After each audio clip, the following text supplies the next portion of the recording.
सुनिए डॉक्टर श्याम सुंदर पाराशर जी की यह अनमोल कथा। आज की इस पंचम दिवसीय कथा के भाग 2 के अंतर्गत भक्तों वृंदावन के उस परम रहस्य को बताया जाएगा जिसके कारण इस धरा पर इसकी स्थापना हुई। क्या कारण था कि प्रभु ने वहाँ अवतार लिया, सारी घटनाओं को आज की इस कथा में आप सुनेंगे भक्तों। श्री राधे राधे। की सेवा करना, आदर करना हमारा धर्म है, ये हुआ लौकिक धर्म। पर हमारा परम धर्म है भगवत प्राप्ति, और उस परम धर्म रूपी भगवत प्राप्ति में यदि कोई लौकिक धर्म बाधक बनता है तो तजिए ताहि कोटि वैरी सम, यद्यपि परम स्नेही जाके प्रिय न राम वैदे। जीव का परम धर्म भगवत प्राप्ति है, उसमें कोई लौकिक धर्म बाधा डाले तो तजो पिता प्रहलाद, विभीषण बंधु भरत महतारी, बलिगुरु तजो कंत ब्रज बनतन भय मुद मंगलकारी। ये वैसे तो सब पूजनीय है, परंतु माने सबई राम के नाते। यदि राम जी की प्राप्ति में, भगवत प्राप्ति में साधक है तो वंदनीय है, बाधक है तो त्याग देने में ही कल्याण है। तो जब लक्ष्मण जी ने परम धर्म की बात करी तो फिर राम जी ने कोई धर्म की चर्चा नहीं करी। ठीक है, माता जी से आज्ञा ले आओ, चलो हमारे साथ, क्योंकि धर्म से ऊपर परम धर्म है। अब जरा देखिए इस प्रसंग में, 2 बैलों की गाड़ी में इसमें एक भी बैल नहीं था। मतलब क्या? पूरी तरह धर्मनिरपेक्ष हो गए। बाप दादा ने इतनी संपत्ति कमा के दी है देश को लूट लूट करके कि हमारी कई पीढ़ी बैठ के खा सकती है, इसलिए हमें दुनिया से कोई लेना देना नहीं, कोई मतलब नहीं। हम संसार में किसी से डरते नहीं, और परलोक को हम मानते ही नहीं। मरने के बाद कौन कहाँ जाएगा किसने देखा, इसलिए यावत जीवेत सुखम जीवेत ऋणम कृत्वा घृतम पवेत भस्मीभूतस्य देहस्य पुनरागमनम कुतः। जब तक जियो आनंद से जियो, मौज करो, उधार लेकर के घी पियो। बोलो राधे राधे। और मर के कौन कहाँ जाएगा ये किसने देखा। तो परलोक को हम मानते नहीं, लोक में किसी से डरते नहीं, किसी की हमें जरूरत नहीं। तो इसका मतलब तुम्हारे जीवन से दोनों बैल निकल गए, और दोनों बैलों के रहित जब गाड़ी होगी तो जहां खड़ी होगी वहीं खड़ी रहेगी। और गाड़ी में एक भी बैल नहीं था, इसलिए गोविंद का पालना नीचे लटका दिया और माट मटका ऊपर धर दिए। इसका मतलब क्या? भौतिकवाद सिर पर सवार, और जो जीवन का परम लक्ष्य है अध्यात्म है, अध्यात्म दीप है परमात्मा, उनको हमने नीचे लटका रखा है। जीवन की विपरीत स्थिति हो गई। परमात्मा को ऊपर रख करके संसार को नीचे रखना चाहिए, परंतु बैल नहीं था एक भी, इसलिए परमात्मा नीचे और संसार ऊपर हो गया। और सब गाने बजाने में मस्त, भगवान पर किसी का ध्यान भी नहीं। भगवान रो रहे हैं, बुला रहे हैं, फिर भी कोई देखने वाला नहीं।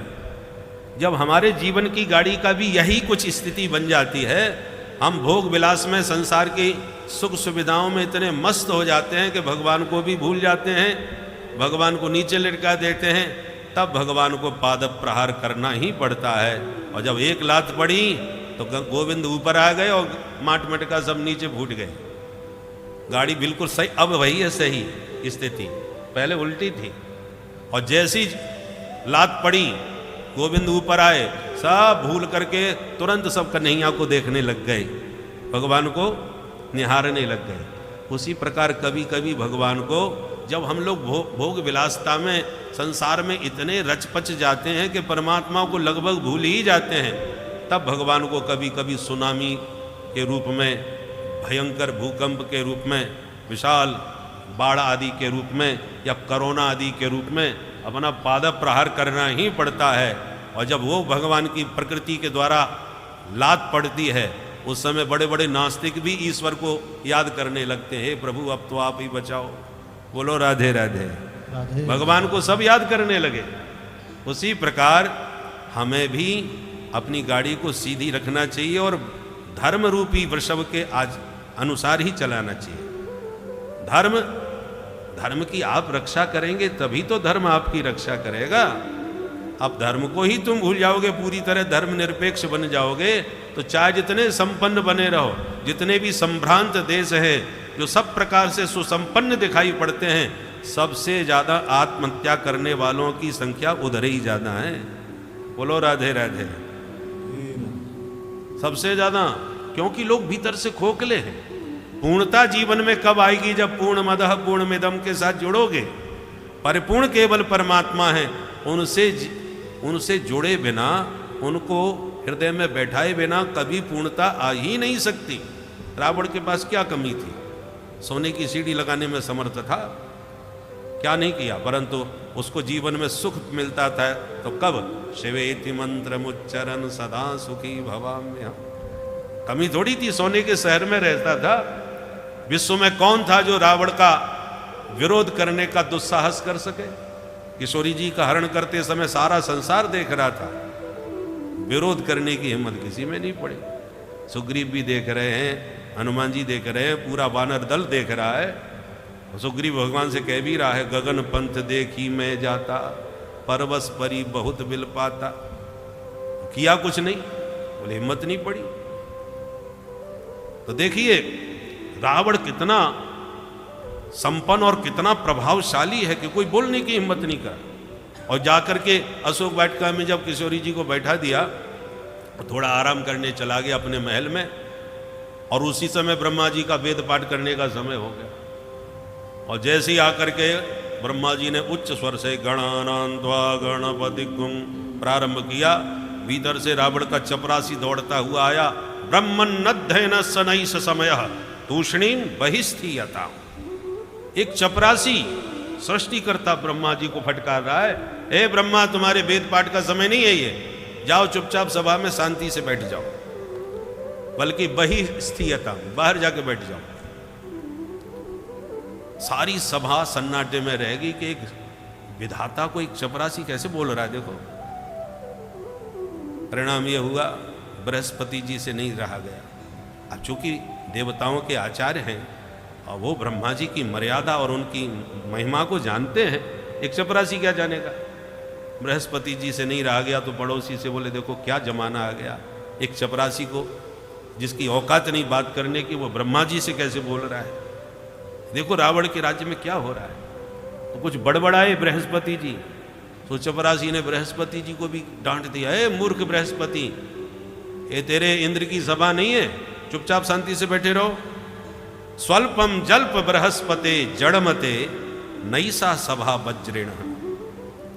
बृहस्पति जी को डांट दिया। नारद जी को लगा चलो मैं इसका कुछ मूड ठीक करूं, फिर पूछूं मामला क्या है। तो जैसे ही नारद जी ने बीणा पर थोड़ा सा स्वर छेड़ा तो नारद जी को डांट दिया, बीणाम संहर नारद। नारद जी बीणा रख दो। तो नारद जी बीच बेचारे चुपचाप रह गए। तुम्बुरु गंधर्व पास में ही बैठा था, उसने कहा देखो मैं बढ़िया राग रागनी में इसका मूड ठीक करता हूं। संगीत से सब लोगों का मन प्रसन्न हो जाता है। और तुम्बुरु जैसा गायक कौन, जो बहुत अच्छे गायक हैं उनको गंधर्व कहा जाता है। तो जैसे ही तुम्बुरु ने अपनी अलापकारी थोड़ी दिखाई तो उसको भी डांट दिया, अलापम अलम तुम्बुरु, ए तुम्बुरु ये अलापकारी बंद कर। जब सबको डांटता जा रहा था तो सबने हाथ जोड़ के पूछा, भैया आपका मूड इतना खराब क्यों हो रहा है? एक तरफ से तुम सबका अनादर किए जा रहे हो, क्या बात हो गई? तब रावण का एक तुच्छ चपरासी कहता है सबसे, ब्रह्मन्नध्ययनस्य नैष समयः तूष्णीं बहिस्थीयताम् स्वल्पम जल्प बृहस्पते जड़मते नैषा सभा वज्रणः वीणां संहर नारदस्तुति कथा अलापम अलम तुम्बरो सीता रल्लक भल्ल भग्न हृदय स्वस्थो न लंकेश्वर। हमारे महाराज लंकेश्वर इस समय स्वस्थ नहीं है। बीमारी क्या है? सीता रल्लक भल्ल भग्न हृदय। सीता जी के रूप सौंदर्य इस समय उनकी अलकावली भाले की तरह हमारे स्वामी के चित्त में चुभी हुई है। उनका हृदय उस भल्लक से भग्न हो रहा है। रल्लक भल्ल भग्न हृदय, इसलिए महाराज इस समय अस्वस्थ हैं। जो खबरदार किसी ने उनके विश्राम में विक्षेप डाला तो ये ऐश्वर्य रावण का था महाराज, सारी दुनिया को रुलाने वाला था। परंतु उस रावण को भी पूर्णता का आनंद नहीं मिला। पूर्णता तो तभी मिली जब भोलेनाथ का भजन किया, शिवेति मंत्र मुच्चरन सदा सुखी भवाम्यहम्। इसलिए बिना धर्म का अवलंब लिए कोई सुखी नहीं हो सकता। परमात्मा के अनुग्रह से जीव आनंद में परिपूर्ण हो सकता है। बोल भक्त वत्सल भगवान की जय।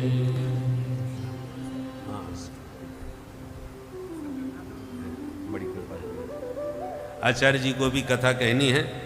हम धन्यवाद देते हैं हृदय से जो समय निकाल करके आए और हम सबको अनुग्रहित किया। हम चाहेंगे आचार्य जी हमको आशीर्वाद दें सबको। 2 मिनट माइक ला के दो। बोल वृंदावन बिहारी लाल की जय। आचार्य श्री का हम लोग आशीर्वाद ग्रहण करें, उसके बाद आगे की चर्चा प्रारंभ करते हैं। बोलो भक्त वत्सल भगवान की जय। बोले वृंदावन बिहारी लाल की जय। देवेंद्र मौलि मंदा भगवान ने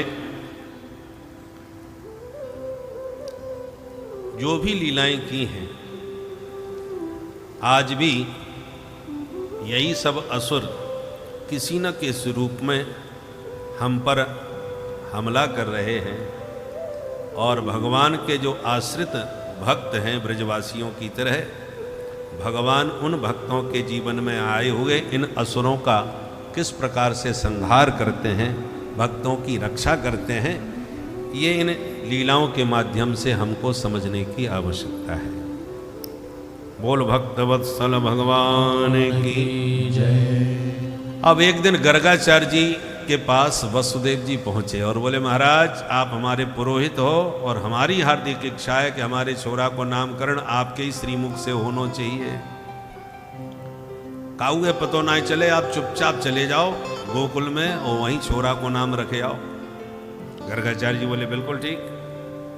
तो गर्गाचार्य जी गुप्त रूप से गोकुल में आए। नंद भवन में प्रवेश किया तो नंद बाबा ने स्वागत किया, अहो भाग्य हमारे आप जैसे संत पधारे। स्वागत सत्कार कियो और फिर निवेदन कियो, महाराज आपकी कृपा से घर में 2 छोरा है, एक रोहिणी को और दूसरो यशोदा को। पर यशोदा के लाला ने जब से जन्म लियो है यहाँ के ऊपर बड़े संकट आ रहे हैं। पैदा होवे की देर ना भाई पूतना उठा के ले गई, भगवान जाने कैसे मर गई। एक दिन छोरा के ऊपर अपने आप ही गाड़ी टूट के गिर गई, भगवान जाने कैसे गिर गई। एक दिन तो छोरा तूफान में उड़ो चलो गयो। तो महाराज कृपा करके ये बताओ या छोरा पे कौन सी 7.5 चल रही है। आए दिन ये छोरा पे कोई ना कोई संकट आ तो रहे। आप तो ज्योतिष के विद्वान हो, महाराज बताओ। गर्गाचार्य जी बोले पहले ये बताओ छोरा को नाम का है, नाम के अनुसार ही तो नाम राशि देखी जाएगी। नंद बाबा बोले महाराज अब तो हमने कछु नाम ना है करो। ले जब नाम ही ना है तो आप कौन सी राशि देखें हम। नंद बाबा बोले तो आप ही धर दो कछु नाम। बोले हाँ रख तो देंगे पर एक शर्त है। कहा, बोले तुम हल्ला बिल्कुल मत मचाइयो, तुम तो करबट बदल पे हल्ला मचाए दो तो नामकरण को तो न जाने कि तुम बड़ो तूफान मचाओगे। हल्ला गुल्ला में बात ना बनेगी। नाम रखवान हो हमते तो चुपचाप शांत एकांत में रखा लो। बोले ठीक है महाराज जैसी आपकी आज्ञा, आप गौशाला में बैठ जाओ, मैं छोरा लेके वहीं पहुंच जाऊं, आप चुपचाप नाम धर के चले जाओ, पड़ोसी ये पतो ही ना चलेगा। ठीक है। तो बाबा गर्गाचार्य जी तो लगा आसन बैठ गए गौशाला। नंद बाबा ने भीतर खबर करी तो दोनों माताएं अपने अपने छोरन को सजा धजा के गोद में लेके चल पड़ी। चलते चलते रोहिणी बोली, जसोदा बहन या पंडित को मैंने बहुत नाम सुन रहा है, पूरे मथुरा मंडल में जा जैसो पंडित कोई ना है। जसोदा जी बोली अच्छा बहन तू कहे तो या पंडित की मैं कछु परीक्षा लेके देखूं। बोल बहन तू कैसे परीक्षा लेगी। बोले एक काम कर, मेरे छोरा है तू ले ले, तेरे छोरा है मैं ले लो, पक्को पंडित होएगा तो बताए देगो और नहीं बता पायो तो अपने आप समझ में आ जाएगा बाबा ऐसो ही खड़िया पंटन है। ठीक है। तो दोनों माताएं अदला बदली करके पहुंच गई गौशाला में। महाराज जी दंडोत। और बाबा ने जैसी आशीर्वाद दियो कि गर्गाचार्य जी की दृष्टि नंद के लाला से मिल गई। तो बाबा ने जो लाला का मुख चंद्र देखा तो आंखें खुली की खुली रह गई। और बाबा की देखते देखते समाधि लग गई, प्रेम समाधि। बस निर्निमेष नयनों से निरंतर निहारते ही रह गए।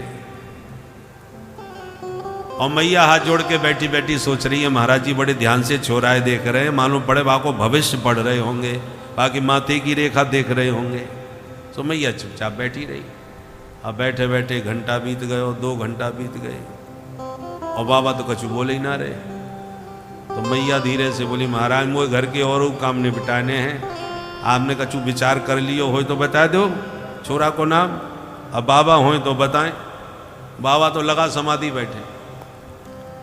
मैया के टोकने पर भी जब कछु ना बोले तो मैया रोहिणी की तरफ देखने लगी, इशारे में बोली, बहन देख तो सही है बाबा जी ये का है, न बोले न चाले न हिले न डुले न मटके न सटके, पलक भी ना झपके।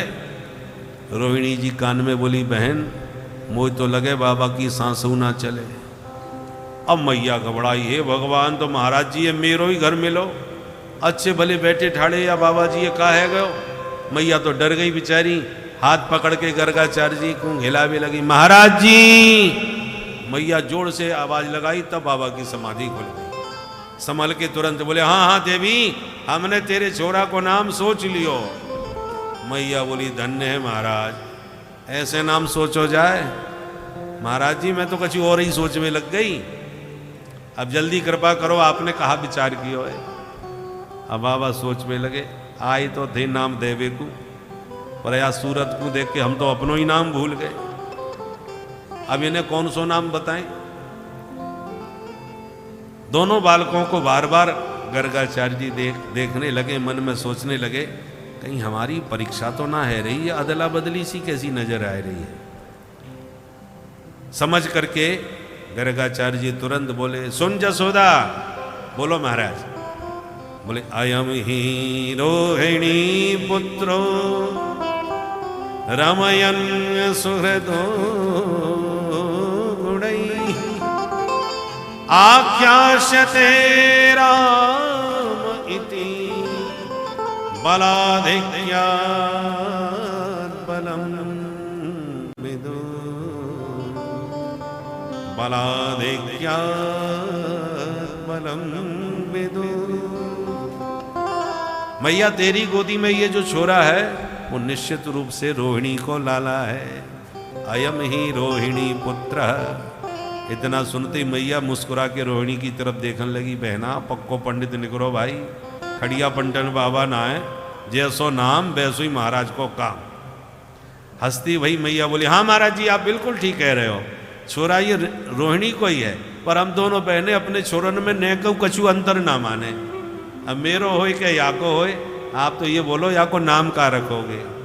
बाबा बोले, ये बड़े होके बहुत बलवान निकसेगो, इसलिए बलाधिक्यात् बलम विदु, इसलिए या को नाम पड़ेगो बलराम।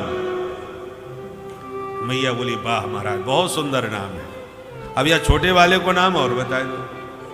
बाबा बोले, मैया या के नामन की मत पूछे, 2-4 नाम हो तो गिनाई दूं। बहूनि सन्ति नामानि रूपाणि च सुतस्य ते गुणकर्मानुरूपाणि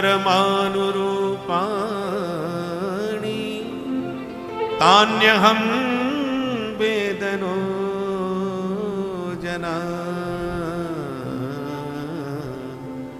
तान्यहं वेदनो जना। इनके नाम अनेक अनूपा, या छोरा के तो हजारन नाम होंगे। गोपाल सहस्त्र नाम, विष्णु सहस्त्र नाम, कहां तक नाम गिना है। मैया बोली, महाराज वो हजारन की जरूरत ना है, आप तो एक बढ़िया सोचो खोसो नाम बताए दो। बाबा बोले, तो इदानीम कृष्णतांगत, तो हम या समय या छोटे वाले को नाम रख रहे हैं श्री कृष्ण। बोले, महाराज कृष्ण को मतलब क्या होए।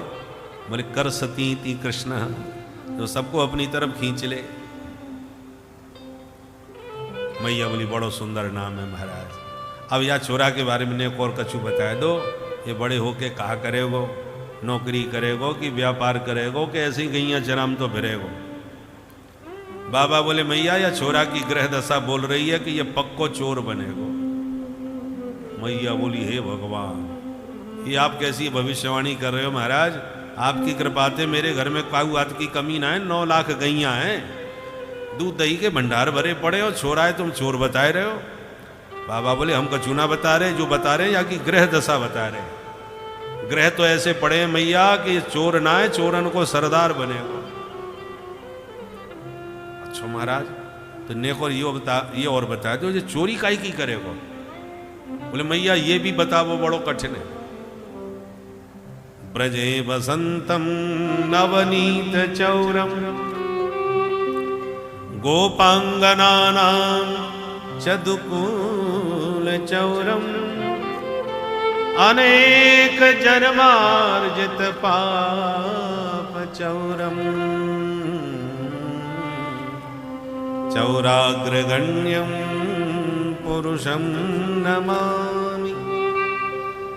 मैया गोपियन के घर घर जाके माखन चुराएगो, कभी कभी गोपियन की चीर चुराए के भग जाएगो, पर केवल माखन और चीर चुराने वाला ही नहीं है, अनेक जन्मार्जित पाप चौरम, जीव के जन्म जन्मांतर के जितने भी पाप पुण्य हैं ये अपनी चितवन से एक बार में सबरे पाप हर लेगो। इसलिए या को नाम पड़ेगो हरि। हरि को मतलब हो हरण करवे वारो। हरति गोपी नाम चित्तम वित्तम नवनीतम इति हरि, हरति प्रणत जनानाम पापम इति हरि। ये सब कुछ हरवे वारो है। वेद भगवान कहते हैं तस्काराणाम पतये नमो नमः।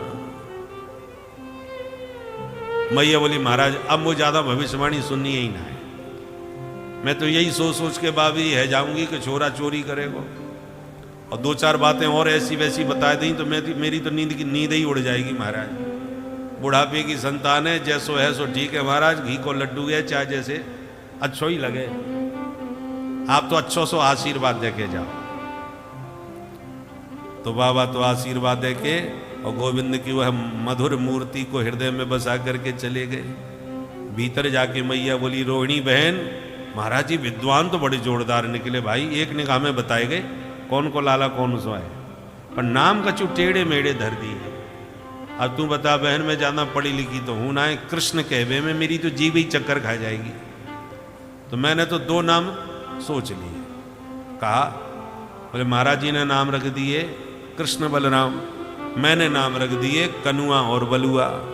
सीधो सीधो नाम बोलवे में आराम, एक कनुआ एक बलुआ। छोरा को चाहे जितना बढ़िया नाम धर लो, पर मैया लाड़ प्यार को नाम कछु अलग से ही रखे। तो कृष्ण की जगह पर कनुआ, कन्हैया, कान्हा, ये मैया के प्राइवेट नाम है घर के। अब धीरे धीरे कनुआ बलुआ घुटनों के बल चलना प्रारंभ कर दिए। कालेन ब्रजताल्पेन गोकुले राम केशव जानोभ्याम सह पाणिभ्यां रिंगमाणो विजग्रतो। अब दोनों भैया घुटनों के बल चलते चलते कभी गौशाला में घुस जाते हैं, गाय के सींग से लटक जाते हैं, कभी छोटे बछड़ों के मुंह के दांत गिनने लग जाते हैं, तो कभी चंदा मामा के लिए मचल जाते हैं, तो कभी जलती लकड़ी को गोल गोल घुमाने लग जाते हैं। ये सब लीला करते कन्हैया अब पैया पैया चलना प्रारंभ कर दिए।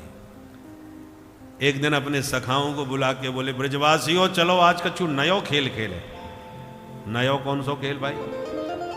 कन्हैया बोले चलो आज चोरी चोरी खेलेंगे। ब्रजवासी बोले दारी के तू चोरी करबो सिखाएगो हमें? कन्हैया बोले हम रुपया पैसा चोरी की बात ना कर रहे भैया, तो बोले माखन मिश्री की चोरी करके खाएंगे। बोले तेरे घर खावे की कमी पड़ गई जो तू चोरी करके खाएगो? कन्हैया बोले मेरे घर में कोई कमी ना है, और या श्री दामा को देखो या मंदभंगल देखो, सबके सब 1.5 हड्डी के हो रहे। और जब हम पूछें क्यों भैया तुम कमजोर कैसे पड़ रहे हो, तो सब एक ही बात कहें, लाला हमारे यहाँ माखन तो बहुत होए पर मैया सब बेचे आवे, जो बचे वो खावे को मिले। कन्हैया बोले ब्रजवासियों कितनी गलत बात है, गैयन की सेवा करें हम ग्वाला और गोरस खावे मथुरा के लाला। ब्रजवासी बोले लाला तेरी ये बात में तो दम है। अच्छा तो बता कन्हैया हम कौन के घर चोरी करें। ब्रजवासी बोले आज पहले अपने ही घर में ने का अभ्यास कर लो, फिर दूसरे के घर की देखेंगे। बोलो राधे राधे। भगवान ने चोरी क्यों करी? पहला कारण,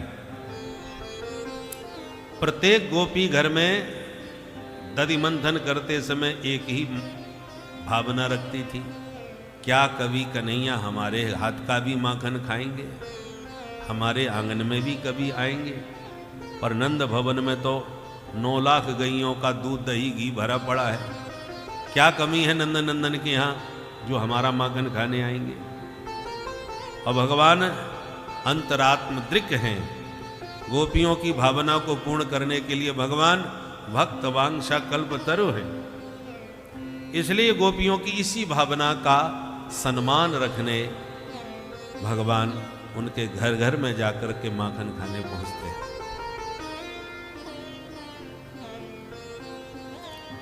दूसरा कारण, जो ढेर सारा गोरस इनकम टैक्स के नाम पर मथुरा चला जाता है, जिसको चाणूर मुश्तिक जैसे मल्ल खा पी करके आतंकवाद फैलाते हैं, तो भगवान को लगा हमारे गोरस से आतंकवादियों की शक्ति बढ़े, ये बात ठीक नहीं, इस पर प्रतिबंध लगाना चाहिए।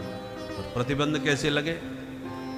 तो भगवान ने अपनी मंडली बनाई और सोचा कि पहले ही घर में माखन साफ कर दो, जब हमारे पेट में चला जाएगा तो टैक्स कहां से लगेगा, इनकम होगी तब ना टैक्स बनेगा। इसलिए भगवान स्वयं नहीं खाते, जो मंडली बनाई है उन ब्रजवासियों को खिलाते हैं। भगवान के यहां तो कमी है नहीं। तो ब्रज के गोरस से ब्रजवासी बलशाली बने, न कि असुर। इसलिए भगवान को ये माखन चोरी लीला के माध्यम से ब्रजवासियों को पुष्ट करना, गोरस का दुरुपयोग न हो। और भगवान घर घर माखन चोरी करने लगे। भगवान ने कहा अपनी एक मंडली बना लो। अब जिस दिन भगवान किसी के घर न जाएं तो गोपियां परेशान हो जाएं। आप उसमें पनघट में इकट्ठी होती हैं, वो कहती हैं बहन आज काऊ के घर में ना आए का चक्कर है, एक झलक देखवे को ना मिली, के गीत गावे ना आई, आज बाकी करामात सुनावे आई हैं। हम सब गोपियन की नाक में दम कर रखी है तेरे कन्हैया ने। मैया बोली हे भगवान ऐसो कहा कर दियो छोरा ने। गोपियां बोली सुन जसोदा, हम कोई चुगल खोर ना है जो काऊ की पीठ पाची चुगली करती फिरे। जो बात होगी तेरे लाला के मुंह पे सुनाएंगी। निकाल कहां है तेरो छोरा? सोई मैया आवाज लगाए ओ बेटा कनुआ। सोई भीतर से भागते भय आ गए। हाँ मैया। लाला रे ये सब की सब तेरी बड़ी शिकायत कर रही हैं, तो इन्हें बेचारी गोपियन को परेशान करे। सोई कन्हैया ने मुंह लटकाए लियो, भोली सी सूरत बना ली। मैया को तो लाला की सूरत देख के ही दया आ गई। मेरो ने 100 छोरा भोरो भारो, ये तुम्हें कहा परेशान करेगो बहना, ये खड़ो है तुम्हारे सामने, बताओ याने कहा की हो। अब सब गोपियां एक एक करके शिकायत करना चालू करती हैं। एक गोपी मैया को शिकायत करते हुए बातों में उलझा के रखती है, शेष गोपियां टुकुर टुकुर लाला के दर्शन करती हैं। क्या शिकायत करती है? बोले वत्सान मुंचन क्वचिद समय क्रोश संजात हास स्तेयं स्वादवत्यधिदधिपय कल्पितैस्तेययोगै मरका भोक्षयन् विभजति सचे नाति भाण्डं भिनत्ति द्रव्यालाभे सगृह कुपितो याज्ञपत्रो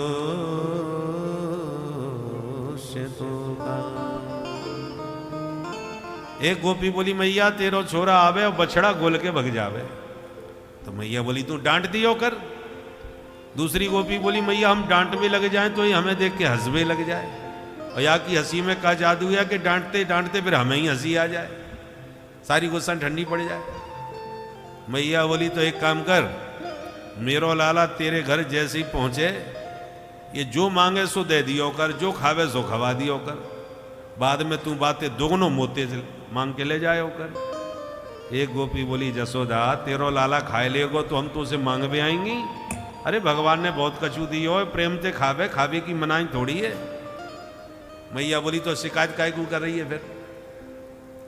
बोले मैया शिकायत यह बात की है कि एक दिन तेरो छोरा मेरे घर आयो, मैंने माखन मिश्री थाली में परोस करके या के सामने धर दी, हाथ जोड़ के बोली लाला तू प्रेम से बैठ के खा ले, कमी पड़ेगी तो और ला के दूंगी। तो एकदम आंख दिखा के बोलो ए गोपी तेने कम वही भिकमंगा समझ रहा को है, मेरे बाबा के यहाँ 9 लाख गई आए, तू मेरे घर में आके खा जाइयो, इन 100 माखन मुँह का दिखा रही है तू। मैं बोली जब इतने बड़े बाप को बेटा है तो चोरी काय क्यों करे फिर? तो हंस करके कहता है चोरी के माल में स्वाद ही कछु और होए। अब बता चोरी करके या को स्वाद मिले और परोस के दे तो बड़े बाप को बेटा बन जाए। मैया बोली तो छींके पे लटका दे, 100 छोरा या को हाथ ही ना पहुंचेगा। दूसरी गोपी बोली मैया खूब लटका के देख लियो, यानी पूरी एक मंडली बना रखी है, सब ग्वालन को लेके घर में आवे और मटकिया जब छींके पर पावे तो बड़े से छोरा को घोड़ा बनावे, फिर बाकी ऊपर दूसरों खड़ो करे, बाकी ऊपर तीसरों, और सबके ऊपर ये अध्यक्ष महोदय खड़े है जाए, सोई मटकिया या के हाथ लग जाए। कल्पित स्थेय हो गई। एक गोपी बोली मैया मेरी तू सुन, मैंने माट मटका आंगन में धर दिए कि कोई बात ना है, जितनो चाय खाए, अपने यहाँ कोई कमी तो है ना। तो तेरो लाला आ गयो, मैं छुप के सब देख रही, यानी पूरी मंडली बुलाई, सबन को चकाचक माखन खवायो। जब सबन को पेट भर गयो तो यानी मोते ऐसी आवाज निकाली कि 50 बंदर मेरे घर पे टूट पड़े। भगवान जाने बंदरन की कौन सी रिश्तेदारी है या के संग, एक आवाज पे सबरे बंदर आ जाए। मरकान भोक्षण विभजति सचे, बंदरन को लुटा भी लग गए। हद तो तब है गई जब बंदर भी खाए खाए के तृप्त है गए, सबन के गले के थैला भी लटक गए, पेट में कहूं जगह ना बची, तो बंदर भी अब बेचारे पेट भर गए, तो मटका सूंघ सूंघ के बंदर वापस चले गए।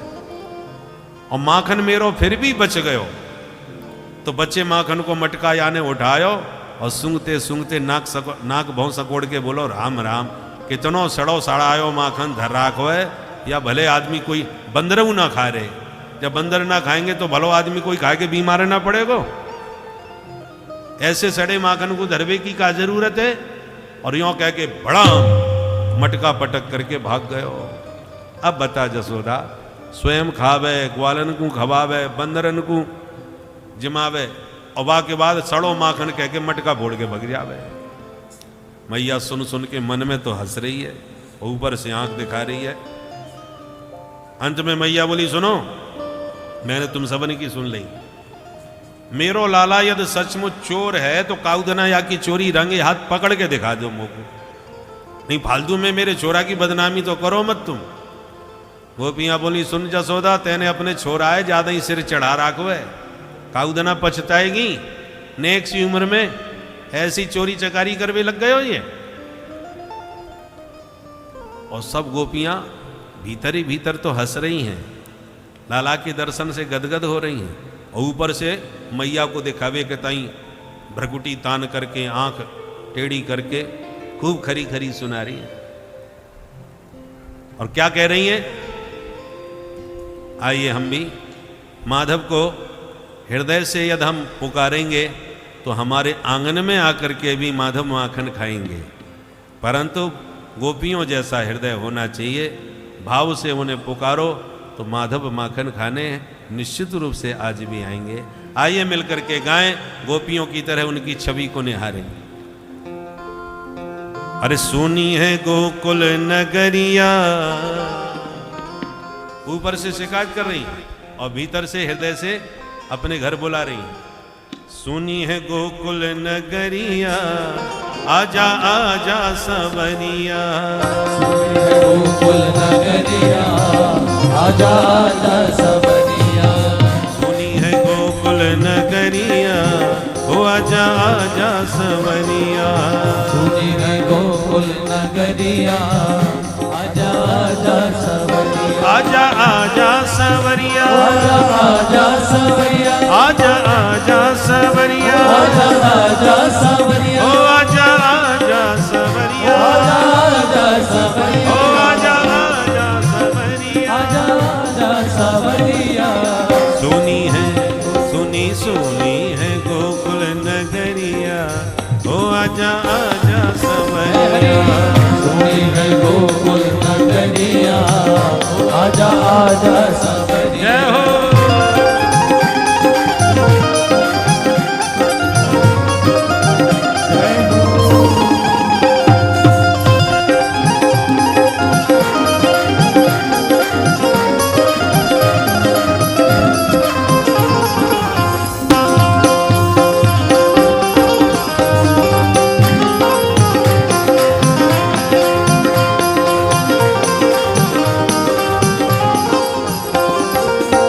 वृंदावन के तुम हो राजा, वृंदावन के तुम हो राजा।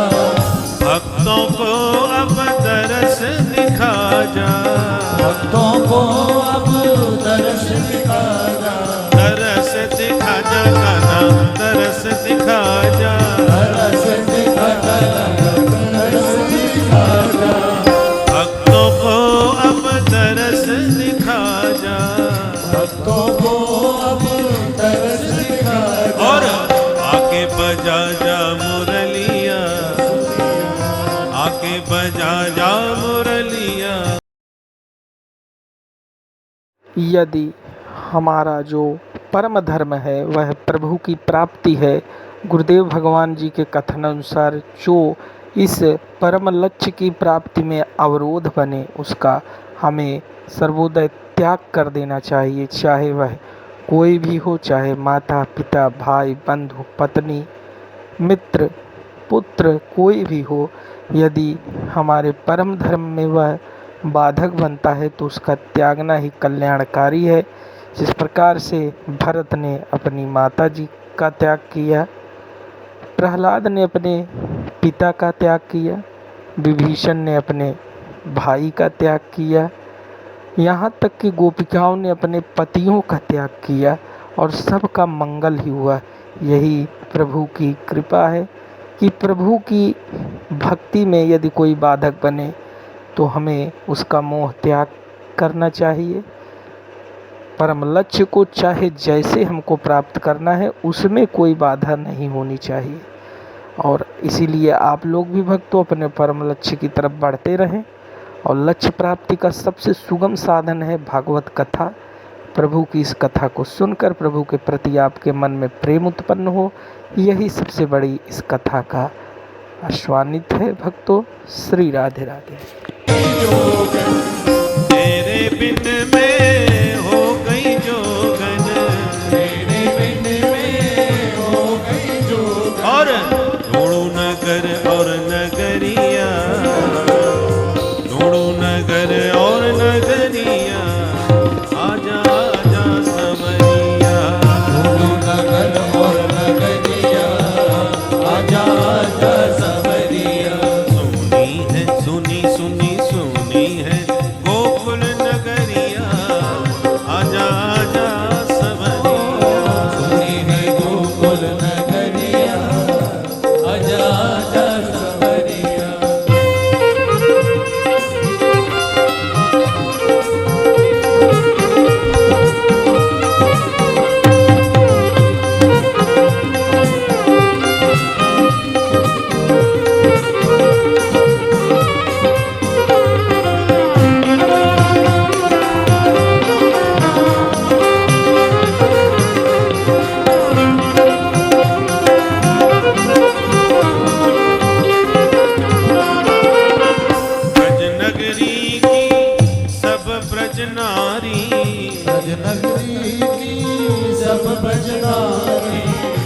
ब्रज नगरी की सब ब्रज नारी, ब्रज नगरी की सब ब्रज नारी, देखे सावरिया बाट तिहारी, एक सवरिया बाट तिहारी, बाट तिहारी कान्हा बाट तिहारी, बाट तिहारी बाट तिहारी, देखे सावरिया बाट तिहारी, देखे सवरिया बाट तिहारी, और तुझको ढूंढे गुजरिया, तुझको ढूंढे गुजरिया, आजा आजा सवरिया, गोकुल नगरिया, आजा आजा सवरिया, सुनी है गोकुल नगरिया, आजा आजा सवरिया। सुनी है गोकुल नगरिया, आजा आजा सवरिया,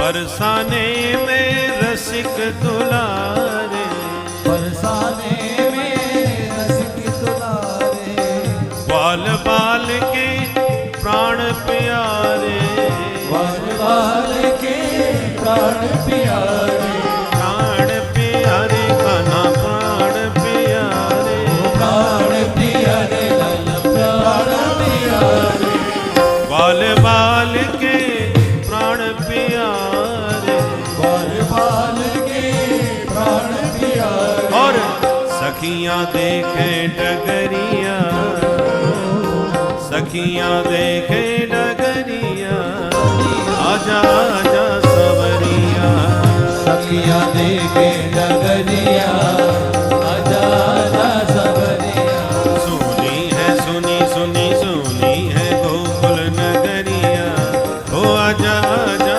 सवरिया, सुनी गोकुल नगरिया, आजा आजा सवरिया, सुनी है गोकुल नगरिया, आजा आजा सवरिया, सुनी है गोकुल नगरिया, आजा आजा सवरिया, आजा आजा सवरिया, आजा सवरिया, चुपके से माखन खाए गयो रे, चुपके से माखन खाए गयो रे, एक बालक छोटो सो, चुपके से माखन खाए गयो रे,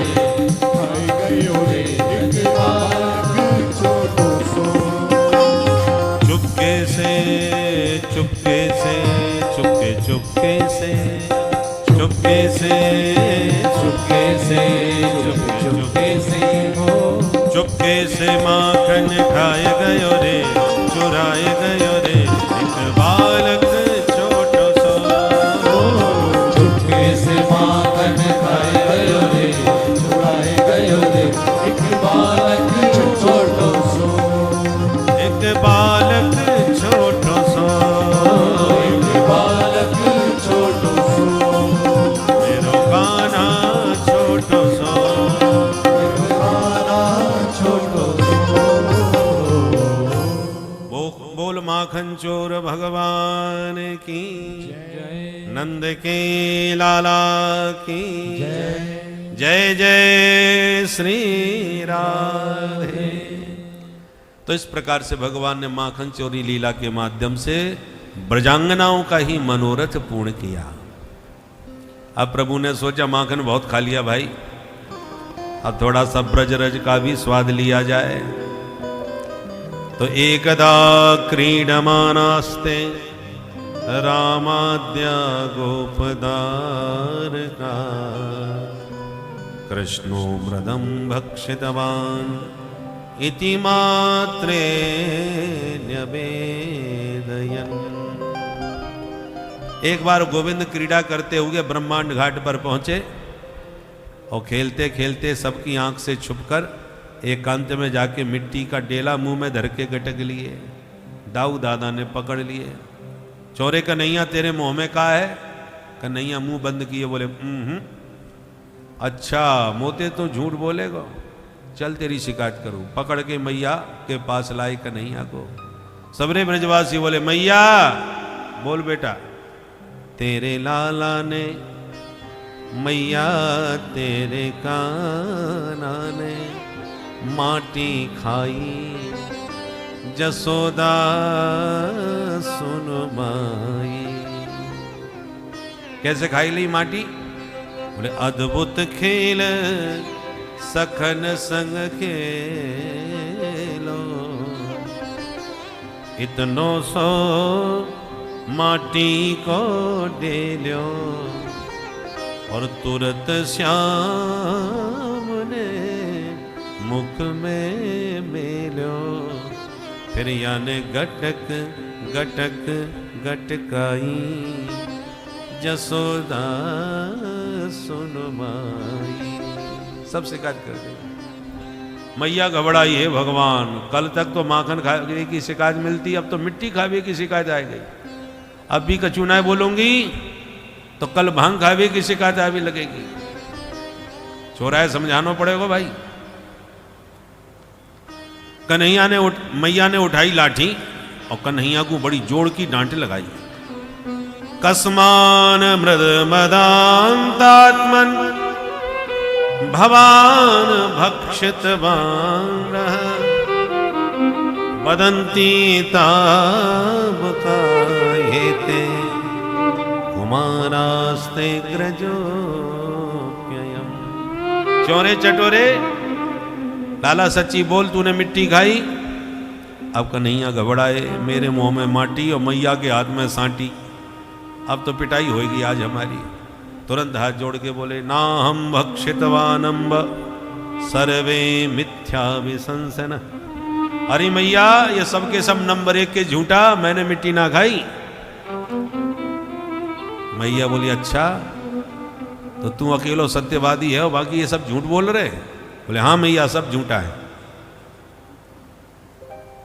और मैया तो विश्वास ना हो रहा तो समक्षम पश्चिमे मुखम, तेरे सामने ही बैठो, मेरा मुंह खोल के देख ले। हाँ ये तूने बिल्कुल सही कही, चल तू दिखा अपना मोड़ो।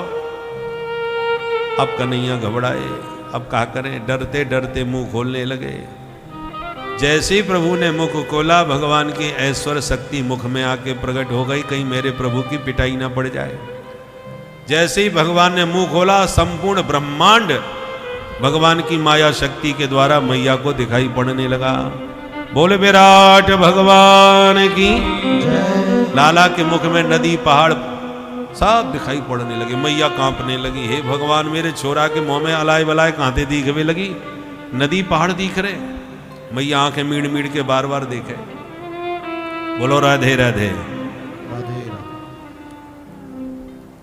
जब मैया बार बार नदी पहाड़ लाला के मुख में देखे तो मैया समझ गई मेरो लाला निश्चित रूप से भगवान है। और हाथ जोड़ के मैया तो प्रणाम दंडवत करने लगी। अस्तुति करीना जाय भयमाना, अस्तुति करीना जाय भयमाना, जगत पिता में सुत कर जाना, जगत पिता में सुत कर जाना। स्तुति करीना जाय भयमाना, स्तुति करीना जाय भयमाना, जगत पिता में सुत करी जाना, जगत पिता में सुत कर जाना। मैया समझ गई मेरो लाला भगवान है। और जैसे ही प्रणाम कर बेकू भाई कन्हैया ने तुरंत हाथ पकड़ लिया। अरे मैया क्या कर रही है, अब सांची सांची बोल, मेरे मुंह में माटी है। मैया तो माटी की बात ही भूल गई। लाला तू मिट्टी की बात करे, तेरे मोड़े में तो पूरा उत्तराखंड भरो पड़ो है। ऐसे नदी पहाड़ मैंने जिंदगी में ना देखे जो नेक से मोड़े में आज दिख गए। कन्हैया हंस के बोले, मैया तेरी बुढ़ापे की आंखें चकाचौंध खाई गई होंगी, अब तो मेरे नेक से मुंह में हिमालय दिखने लग गए। मैया बोली, बेटा मैं कैसे मानूं, मैंने देखो है अपनी आंखों से। अरे मैया तेरी आंखें चकाचौंध खाई गई होंगी, ठीक से आंख साफ करके दोबारा देख। मैया आंख मीड़न लगी, उधर भगवान ने माया विदा कर दी। दोबारा मैया ने आंख खोल के देखा तो कहीं कुछ नजर नहीं आया। मैया ने लपक के लाला को छाती से लगाया, बेटा तूने बिल्कुल ठीक कही, बुढ़ापे में भगवान जाने कैसी कैसी बीमारी लग जाए।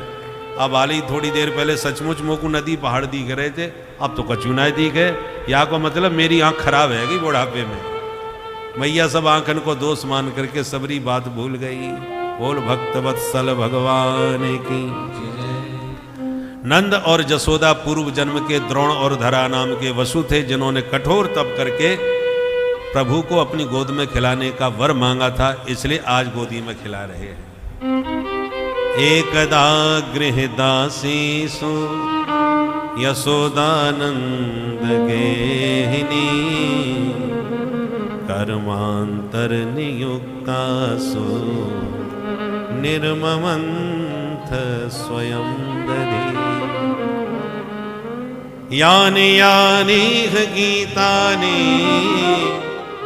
तद्बाल चरितानि च दधि निर्मंथने काले स्मरन्ति तान्यगायत स्मरन्ति तान्यगायत। दिवाली का दिन आया। मैया ने घर के दास दासियों को इधर उधर की सफाई में लगाया और लाला के लिए स्वयं दधि मंथन करने बैठ गई। मन से लाला का स्मरण करती जा रही हैं, वाणी से कुछ गुनगुनाती जा रही हैं और तन से दधि मंथन कर रही हैं। जैसे मैया के गीत सुनाई पड़े, लाला जाग गए, दौड़ के आए, मथानी पकड़ के बोले, मैया भूख लग रही है। तो मैया सब काम छोड़ के लाला को गोद में लेके अपना स्तनपान कराने लगी। तो माँ का दूध पीते हुए कन्हैया बोले, मैया एक बात पूछूं? बेटा एक ना है तू 10 पूछ ले। बोले, मैया ये बता तो को दूध प्यारो लगे के पूत? मैया बोली, तू कैसी बात करे बेटा, मोए तो अपनो पूत प्यारो है, तेरे सामने ये दूध दही का चीज है, तो उसे ज्यादा प्यारो मोए दुनिया में कोई ना लगे, दूध दही की तो बात ही छोड़ दे। कन्हैया बड़े गदगद हो गए, मैया मोते बड़ो प्रेम करे भाई। और इतने में मैया को याद आई कि मैं चूल्हे पर दूध चढ़ा के चली आई।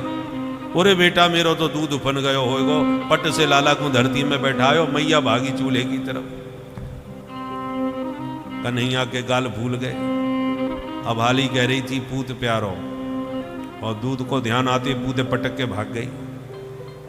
कन्हैया के गाल भूल गए, उठायो पत्थर और दूध दही के माट मटका जितने धरे थे धमाधम सबरे फोड़ दिए। दूध दही फैल गयो। अब कन्हैया को लगा डर, आज मैया ना छोड़ेगी। सुबंदरन को बुला के घर में ही भंडारो चालू कर दिया। उफनते दूध को उतार के मैया जब वापस आई आंगन में तो माट मटका सब फूटे पड़े। मैया समझ गई या कार्य कनुआ की करतूत है। गोपियां या की शिकायत करती तो मैं विश्वास ना कियो करती, पर अब विश्वास पक्को है गयो। मेरे ही घर में आज आने मेरी ददिया सास के जमाने के कितने पुराने कारे कारे चिकने चिकने सबरे माट मटका 2 मिनट में फोड़ के बराबर कर दिए। आज मैं छोड़ूंगी ना, नहीं तो छोरा बहुत उद्दंड है जाएगा। मैया ने लाठी उठाई और जैसी लाला को पकड़वे आई, कन्हैया ने तुरंत देखते ही दौड़ लगाई। आगे कन्हैया पीछे मैया। न चांतर न बहिर्यस्य न पूर्वम न पिचा परम। जिस परमात्मा का ओर छोर आदि अंत श्रुतियों ने नहीं पाया, उस परमात्मा को लाठी का भय दिखा के मैया पकड़ने आई, प्रभु पकड़ में नहीं आई, भाग गए। मैया भागते भागते थक गई, लाठी टेक के बैठ गई। देख लाला जल्दी आ जानी, बहुत मारूंगी। कन्हैया बोले, तू मारेगी मैया इसीलिए तो भाग रहे। अरे ना बेटा, तू प्रेम ते मेरे पास आ जा, तो मैं काय को मारूंगी। कन्हैया बोले तो पकड़ के करेगी कहा। मैया बोली लाला तेरी आज पूजा करूंगी। बोले मैया आज कौन सा पर्व है? मैया बोली तू मेरे पास आ जा, फिर बताऊंगी, जम के विधि विधान से तेरी पूजा करूंगी। कन्हैया बोले मैया जब पूजा पाठ करेगी तो तूने लाठी काय क्यों ले रखी? मैया बोली अरे बेटा बुढ़ापे को शरीर है, लाठी तो लेके चलना ही पड़े। ले मैंने लाठी ये फेंक दी। जो लाठी फेंकी सोई कन्हैया मैया के पास आए गए। जो निकट आए मैया ने गप से हाथ पकड़ लिया। बेटा तू तो घर चल, तेरी तो आज ऐसी पूजा करूंगी कि छठी का दूध याद आ जाए। अब कन्हैया ने आंख मीड़ मीड़ कर रोना चालू किया। मैया तू मां झूठी है, पूजा के नाम पर पिटाई करेगी मेरी। मैया बोली बेटा जैसो देवता होए बाकी वैसी ही पूजा करी जाए। तेरी पूजा आज लाठी से होनी चाहिए। बुढ़ापे में मुँह को भगा भगा के तेने मेरी हालत खराब कर दी। अब कन्हैया बड़ी जोड़ जोड़ से आंखें मीड़ मीड़ के पहले ही रोना चालू कर दी। चोरन की आदत होए, जब उन्हें लगा कि मैया मारेगी तो मारेगी, भले ही नहीं, रोना पहले से चालू कर देंगे। इतनी जोड़ जोड़ से रोने लगे आंखें मीड़ मीड़ के कि मैया ने जो मोटो मोटो काजल लगा रखो वो आंखें मीड़ मीड़ के काजल पूरा फैला लियो, गालन तक काजल फैल गयो। जगन्नाथ भगवान जैसी आंखें हो गई। मैया को दया आ गई तो ज्यादा मारबो पीटबो ठीक ना होए, छोरा बेशरम है जाए, और कछु तो दंड जरूर दूंगी। सो भीतर ले जाके मैया ऊखल में बांधने लगी। ऊखल में जैसी रस्सी से बांधे कि 2 अंगुल कम पड़ जाए। मैया दूसरी रस्सी जोड़ के फिर बांधे तो फिर 2 अंगुल कम। तदपि द्व्यंगुलम न्यूनम यद यदा दत्त बंधनम। 2 ही अंगुल की कमी क्यों है? भगवान कहना चाहते हैं 1 अंगुल तुम अपने पुरुषार्थ के साथ आगे बढ़ो तो 1 अंगुल हम तुम्हारी तरफ बढ़ेंगे अपनी कृपा के द्वारा। भक्त जन परिश्रम और भगवत कृपा। भगवान की कृपा बरस रही है संदेह नहीं, पर परिश्रम आपको भी करना चाहिए। पुरुषार्थहीन व्यक्ति कभी अपने लक्ष्य को प्राप्त नहीं कर सकता। हमारा काम है पुरुषार्थ करना। जब हम प्रबल पुरुषार्थ करेंगे तो ठाकुर जी निश्चित रूप से कृपा करेंगे। अब कृपा में तो कोई कसर नहीं पड़ रही। भारतवर्ष में देखो इस समय कैसी कृपा बरस रही है। पहले सनातन धर्म की चर्चा करने वाला कोई नहीं था, आजकल तो सारे विश्व में सनातन धर्म की चर्चा हो रही है, तो कृपा तो खूब बरस रही है। और भगवान ने अपनी कृपा के 2 मॉडल भेज दिए हैं जिनके माध्यम से खूब बरस रही है कृपा। भगवान सब अपने ढंग से काम करवा रहे हैं। राम की न चाहे सोई होई। पर अब हम हाथ पे हाथ धर के सिर्फ देखते रहें, ऐसे काम नहीं चलेगा भैया। आपको भी घर से निकल के बाहर कम से कम आशीर्वाद का वोट देने तो जाना ही पड़ेगा। परंतु आप यदि हाथ पे हाथ धर के ही बैठे रहे, घर से ही नहीं निकले कि जो हो रहा है सब ठाकुर जी करेंगे, तो ऐसे काम नहीं चलेगा। दोनों हाथ से ताली बजती हैं, इसलिए 2 अंगुल की कमी इसलिए पड़ रही है। एक हाथ से ताली नहीं बजेगी। जब ठाकुर जी कृपा बरसा रहे हैं, सारा वातावरण अपने आप अनुकूल बना रहे हैं, तो हमको भी तो कुछ अपना पुरुषार्थ दिखाना चाहिए। जब हम देख रहे हैं, सुन रहे हैं और समझ भी रहे हैं कि लोग हमारे सनातन धर्म को बीमारी बता करके फूंक देना चाह रहे हैं, तो क्या हमको उन्हें सबक नहीं सिखाना चाहिए? अरे सबक नहीं, मतलब लड़ाई झगड़ा नहीं करना है। लोकतांत्रिक देश है, पर आशीर्वाद का वोट तो ऐसे लोगों को दो जो कम से कम हमारे धर्म की रक्षा में सजग खड़े हो रहे हों। इसलिए दोनों हाथ से ताली बजेगी तभी बात बनेगी। बोल सनातन धर्म की जय। कौआ और कोयल देखने में बिल्कुल एक से ही लगते हैं, पर जब बोलते हैं तब समझ में आता है ये कौआ बोल रहा है, ये कोयल बोल रही है। तो देखने में शकल सूरत नाक कान तो सबकी एक सी है, पर उनकी वाणी जब आप सुन रहे हैं तो सुन के तो सावधान हो जाइए इन कौओं से। कम से कम कोयल का चुनाव करो ताकि बसंती छा जाए, कोयल की गूंज पूरे देश में गूंजने लग जाए। ये कौआओं की काँव काँव जो 70 साल से चल रही है बंद हो जाए। बोल बंसी वारे की जय। तो इस प्रकार से ये 2 अंगुल की कमी थी। पर मैया जब पूरी तरह पुरुषार्थ में लग गई, पसीना में लथपथ हो गई, तो फिर भगवान को दया आ गई कि मैया को ज़्यादा परेशान करना ठीक नहीं। तो भगवान तुरंत अपने बंधन को स्वीकार कर लिए और मैया बांधने में सफल हो गई। भगवान का देखो, दाम कहते हैं रस्सी को, उदर माने पेट। माधव के पेट में मैया ने रस्सी बांध दी, इसलिए नाम पड़ गया दामोदर। बोल दामोदर भगवान की जय। मैया बांध के भीतर चली गई। तेरी मुट्ठी भर की कमर बांधने में मेरे पसीना छूट गए, अब तू कुछ जल्दी ना छोड़ूंगी, तू ऐसे ही बंद हो रहे। और मैया बांध के चली गई। कन्हैया रोते रहे, परंतु मैया ने ना खोले। तब मैया को लगा, तब कन्हैया को लगा ऐसे खड़े खड़े काम नहीं चलेगा। तो मैया तुरंत कन्हैया बंधे हुए ऊखल को घसीटते हुए आंगन की तरफ बढ़े। 2 अर्जुन के वृक्ष खड़े, लाला बीच में से निकल पड़े। तो दोनों वृक्षों से ऊखल अड़ गया। कन्हैया ने एक झटका मारा कि धड़ाम, दोनों वृक्ष उखड़ के धरती पर गिरे। भयंकर शब्द हुआ। 2 दिव्य महापुरुष प्रकट हो गए वृक्षों में से। कौन थे महाराज? बोले दोनों नलकूबर और मणिग्रीव नाम के कुबेर के 2 बेटा थे। श्रीमदांध होकर के नग्न नहा रहे थे सरोवर में।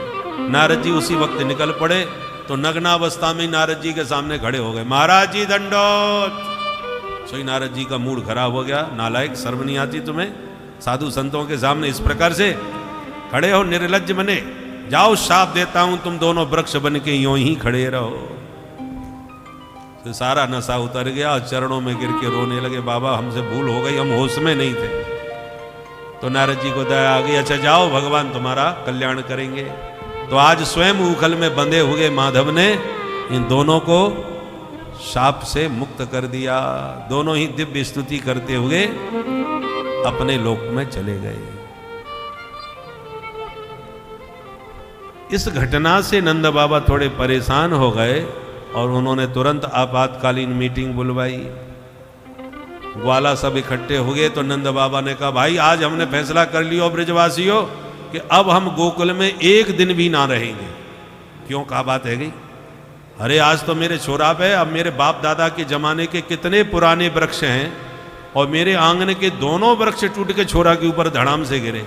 बाल बाल बच गए हो मेरो कन्हैया आज। इसलिए मैंने फैसला कर लिया, ये जगह अब ठीक ना है भाई। जब से छोरा भयो है, आए दिन कोई ना कोई आफत आती जा रही है। चलो कहीं और चल के बस जाए। कहाँ चले? उपनंद बोले, भैया एक जगह मेरी दृष्टि में बहुत सुंदर है। कौन सी? बोले बनम वृंदावनम नाम पशव्यम नवकाननम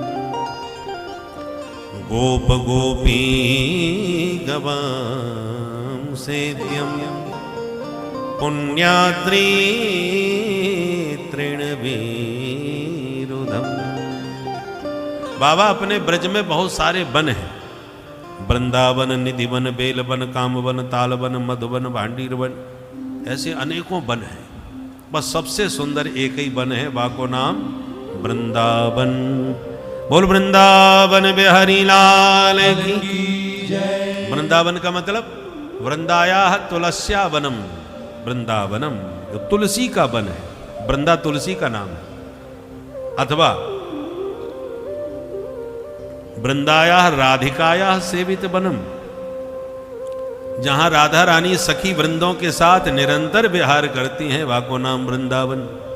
अथवा वृंदानाम भक्त समूहानाम वनम वृंदावनम, जहां भगवान के भक्त वृंद वास करते हैं। हर भूमि का अपना अपना महत्व होता है। कोई तप भूमि है, कोई ज्ञान की भूमि है, कोई कर्म की भूमि है, कोई युद्ध की भूमि है, और वृंदावन भक्ति की भूमि है, भाव भक्ति से भरी हुई भूमि है। जो वृंदावन में जाए वही एकदम भक्ति में ठुमका लगाने लग जाता है। भगवान ने जितना प्रेम रस वृंदावन में बरसाया है उतना कहीं नहीं। रहे तो भगवान द्वारका में हैं सबसे ज्यादा 100 साल, वृंदावन में तो केवल 11 साल रहे थे। पर जो रस वृंदावन में बरसा है वही प्रसिद्ध हुआ है। क्यों? क्योंकि बरसाने वाली वही हैं उनके साथ, और जब तक बरसाने वाली साथ में न होंगी तब तक घनश्याम कैसे कृपा बरसाएंगे। बोल बरसाने वारी की जय। इसलिए वृंदावन में कृष्ण कृष्ण कम बोलते हैं, राधे राधे पुकारते लोग नजर आते हैं। कैसा है वृंदावन। प्रेम की पिपास देख देख निज प्रेमियों को, प्रेम का समुद्र सीमा तोड़ के बहाया है। भावुक रसीले जन निराश न होंगे अब, कामना की पूर्ति हेतु कल्प तरु लगाया है। चिंतामणि जटित चारु चादर बिछाई जहां, भांति प्रतिभांति कुंज कुंज से सजाया है। भारत का भूषण तिलक तीनों लोकों का, भक्तों के वास हेतु वृंदावन बनाया है। भक्तों के वास हेतु वृंदावन बनाया है। वृंदावन में एक रात्रि निवास करने से ही भगवान के धाम का वह अधिकारी बन जाता है। भगवान का वह नित्य शाश्वत दिव्य धाम है श्री धाम वृंदावन। 3 रानी है ब्रज की, रज रानी, राधा रानी और यमुना पट रानी। तीनों की कृपा आवश्यक है। जब रज को माथे से लगाते हैं तो ब्रजवास का अधिकार मिलता है। फिर यमुना में स्नान करते हैं तो यम की यातना से छुट्टी हो जाती है। जितने भी जन्म जन्मांतर के हमारे अशुभ कर्म हैं वो यम की यातना से यमुना में स्नान करते ही मुक्ति मिल जाती है, क्योंकि यमराज यमुना जी के भाई साहब हैं। तो यमुना का जो आश्रय लेते हैं वो यमराज के भांजे बन जाते हैं। तो फिर यमराज उन पर कभी हाथ नहीं उठाते।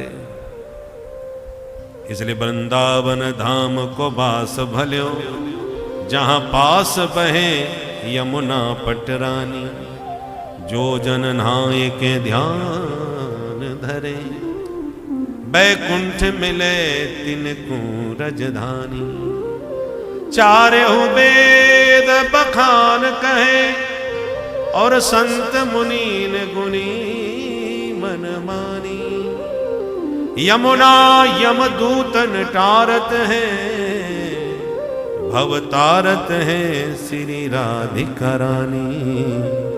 भव तारत है श्री राधिका रानी।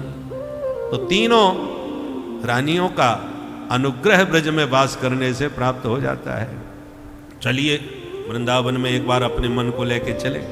अभी मन से चलते हैं, और या तन से भी वृंदावन वास करना चाहें तो हम लोग प्रतिवर्ष हमारा जो श्याम प्रेम संस्थान है वृंदावन में, वो अध्यात्म पीठ जिसका भी आचार्य जी ने चर्चा करी, जहाँ संस्कृत का विद्यालय चलता है, विद्यार्थी संस्कृत का अध्ययन करते हैं, वेद व्याकरण आदि सीखते हैं। वहीं पर हम होली के अवसर पर अष्टोत्तर शत भागवत का आयोजन करते हैं, जिसमें आप आराम से अपनी पोथी भी पधरा सकते हैं। आपके ब्राह्मणों के द्वारा आपका मूल पारायण भागवत का होगा, और वृंदावन का वास भी होगा। और साथ में ब्रज की होली, जग होरी ब्रज होरा। ब्रज में होली नहीं होरा होता है, लठ मार होरी बरसाने की वृंदावन की प्रसिद्ध है। तो होली का भी आनंद लीजिए, भागवत का भी आनंद लीजिए, कथा भी सुनिए, पारायण भी कराइए, और साथ ही साथ बड़े बड़े ब्रज के जो रसिक आचार्य जन हैं उनका भी आशीर्वाद कथा के माध्यम से प्राप्त होता है। तो यदि आप उसमें सम्मिलित होना चाहें तो हमारे पचौरी जी हैं, आप उनका नाम अपना अंकित कर सकते हैं। तारीख होगी 11 से 17 मार्च 2024। अगले अब जो मार्च में होली का अवसर आता है, तो 11 से 17 मार्च 2024 में दिव्य भव्य आयोजन होगा। तो आप उसमें सम्मिलित होकर के आनंदित वृंदावन का आनंद ले सकते हैं। इस समय यहाँ बैठे बैठे मन को वृंदावन मेरे साथ लेकर के चले, भक्तिमती मीरा जी के साथ, जो मीरा जी ब्रज में जाकर के झूम गई और गाने लगी। लागे वृंदावन को माने, लागे वृंदावन को, लागे वृंदावन को माने, लागे वृंदावन को।